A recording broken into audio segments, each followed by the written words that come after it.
quais são os versículos preferidos dos sedentários. Quem nunca falou algo para um cristão sobre exercício físico e ele vai e traz alguns versículos, né? Tipo, comam tudo que se vende no mercado sem fazer perguntas. Ou então, quando sou fraco é que sou forte. E o mais engraçado, o exercício físico de nada se aproveita, como disse Paulo.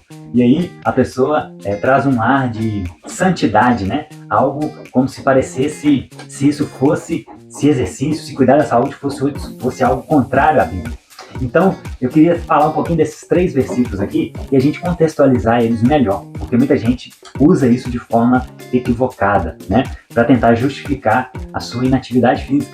Então, se você conhece alguém que precisa se exercitar, já manda esse vídeo aqui para ele, para que ele entenda melhor o contexto que a Bíblia trata desses versículos, tá bom? Bom, o primeiro deles está lá em 1 Coríntios 10, 25.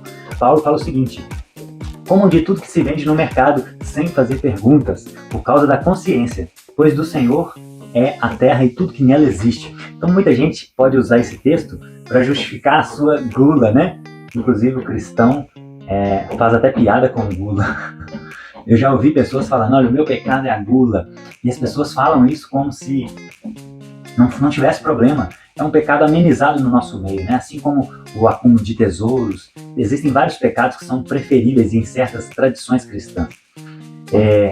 Mas a gula é um pecado, gente. Paulo, em Gálatas 5, ele fala que invejas, bebedices, glutonaria, 5:21, coisas semelhantes a estas, a respeito dos quais eu declaro, como já outrora vos preveni, não herdarão o reino de Deus quem praticam tais coisas. Então a gente brinca com coisas que são sérias, e glutonaria é uma delas, e eu me incluo nisso, gente. Existem alguns pecados que são mais característicos de cada pessoa, e para mim, um deles é a gula. Eu tenho dificuldade com a gula, eu luto com a gula. Por mais que eu seja educador físico, por mais que eu tente ter uma vida saudável, eu sei dos meus desejos. No meu interior é uma dificuldade que eu tenho de frear a minha comida. Então a minha tendência é de comer demais. Então eu preciso frear isso. Estou há 20 anos treinando isso, né? E o que Paulo está falando aqui? Paulo está falando sobre comidas sacrificadas a ídolos. Olha o contexto, que interessante. Ele está falando que o cristão ele pode comer. Naquela época, as pessoas faziam sacrifícios e com aquela comida que era sacrificada, né, ou aquele animal que era sacrificado aos ídolos, ele vai falar isso, né, que os pagãos sacrificam a ídolos, a demônios e não a Deus. Então essas pessoas que fazem sacrifícios, elas estão sacrificando a demônios, né? Os demônios querem adoração, porque eles querem ser igual a Deus, né? Satanás quis ser igual a Deus. E aí ele fala o seguinte, olha, vocês não precisam ficar preocupados se isso é uma comida sacrificada a ídolo ou não. O ídolo não existe, o ídolo não é nada. Então, comam tudo que se vende no mercado sem fazer perguntas, porque Deus é o Senhor de tudo e Ele santifica tudo, né? Então, por isso que a gente ora, Senhor, abençoa esse alimento, né? Porque nada pode nos fazer mal se nós estamos debaixo de Cristo, né? Então, esse é o primeiro texto. O segundo está lá em 2 Coríntios 12, 10, quando Paulo fala o seguinte, olha, quando sou fraco é que sou forte. Então o que ele está dizendo? O contexto não é atividade física, mais uma vez. O contexto não é dizer que você tem que ser sedentário, porque quando você é fraco é que você é forte. Não é isso. Paulo está falando sobre assumir. No versículo 7 ele diz, para impedir que eu me exaltasse por causa da grandeza dessas revelações, foi-me dado um espinho na carne. Então Paulo está relatando a experiência dele, de que Deus deixou ele com uma dificuldade na vida para que ele não se exaltasse. E aí ele fala, quando eu sou fraco, é que eu sou forte. Ou seja, quando eu reconheço que a força contra o pecado não está na nossa força, mas está em Deus.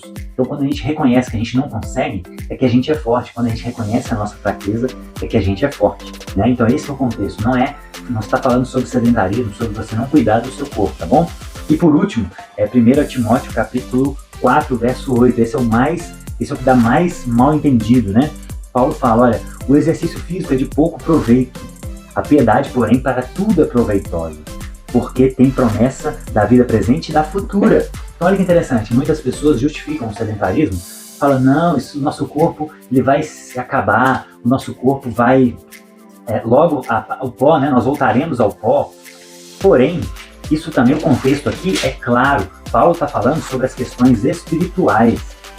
Então, pensando numa questão espiritual, o exercício, ele não aproveita mesmo. Se você quer aprimorar o seu espírito, você não tem que fazer exercício, você tem que ler a Bíblia, você tem que fazer as disciplinas espirituais, né? Isso é óbvio. Então, é a mesma coisa o contrário. Se você quer ganhar músculo, você não tem que orar, né? A oração é de pouco proveito para ganhar músculo. É a mesma ideia. A oração, ela tem proveito para uma outra finalidade, não para ganhar músculo. Cada coisa na sua área, né? E o que Paulo tem em mente também com o exercício é muito interessante. Paulo tem em mente, ele está vivendo num contexto grego. Então, os gregos, eles faziam exercícios para as lutas, né? Para as guerras, as Olimpíadas surgem nesse contexto, né? As disputas de esporte surgem nesse contexto. E eles faziam muitos dos exercícios com pouca roupa, quase seminus.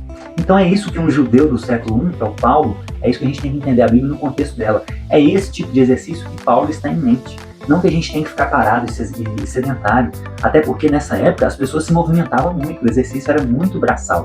Então não existiam academias no sentido que a gente tem hoje para se exercitar, né? Eu estou aqui numa tecnologia, sentado numa cadeira, meu carro tem um botãozinho que sobe o vidro, então não existia isso na época, tudo era braçal. Então eles não tinham necessidade de fazer um exercício extra, porque eles já se movimentavam muito. Então esse é outro ponto. Então são 3 pontos que ilustram e clareiam muito melhor essa passagem, né? O que Paulo tem em mente é um contexto espiritual, ele está pensando num exercício que os gregos faziam, que eram feitos de forma exagerada, para culto ao corpo, né? Aquelas estátuas gregas para alcançar um corpo perfeito. Isso não faz sentido. A gente pode buscar saúde e estética num nível saudável, mas com entendimento, né, com bom senso, e não para se exibir como os gregos faziam, como é muito comum hoje também, né, nas academias, nas ruas, nas festas. Então é isso, gente. Então, e aí, o próprio Paulo disse lá em 1 Tessalonicenses 5:23, olha só como que ele termina a carta dele para o povo de Tessalônica: que o próprio Deus da paz os santifique inteiramente, que todo o espírito, alma e corpo de vocês estejam preservados, irrepreensíveis na vinda do nosso Senhor Jesus. Então, e em 1 Coríntios também, capítulo 6, no verso 19, Paulo diz que Jesus comprou o nosso corpo e nós temos que glorificar Ele com o nosso corpo. Então, não faz sentido essa ideia de que só importa o espiritual, de que a gente não deva cuidar do nosso corpo. Quando Jesus voltar, Ele quer nos encontrar inteiros em corpo, alma e espírito. O espírito ajustado, né? Com as disciplinas espirituais, conhecendo a Bíblia, tendo intimidade com Jesus, a alma ajustada, as nossas emoções, e o corpo ajustado também. Então não faz sentido, né? Como é o lema da minha profissão, não faz sentido ter um corpo saudável e não conhecer Jesus. Você vai perecer eternamente. De que adianta ter um corpo saudável e não conhecer Jesus? Da mesma forma, não adianta conhecer Jesus e não ter força e energia para fazer a obra que Ele nos chamou para fazer nessa terra. Então nós temos que ter saúde integral, corpo e espírito ajustados, saudáveis, tá bom? Então, compartilhe esse vídeo com as pessoas que você acha que podem ser acrescentadas com isso. Comente aqui o que você pensa sobre o assunto, se você já ouviu alguém citar esses versículos para justificar o seu sedentarismo. E se gostou do conteúdo, me segue aqui no Instagram, no YouTube, Bruno Saúde Integral. E que Deus te abençoe e que você seja saudável no corpo e no espírito, tá bom? Até o próximo vídeo.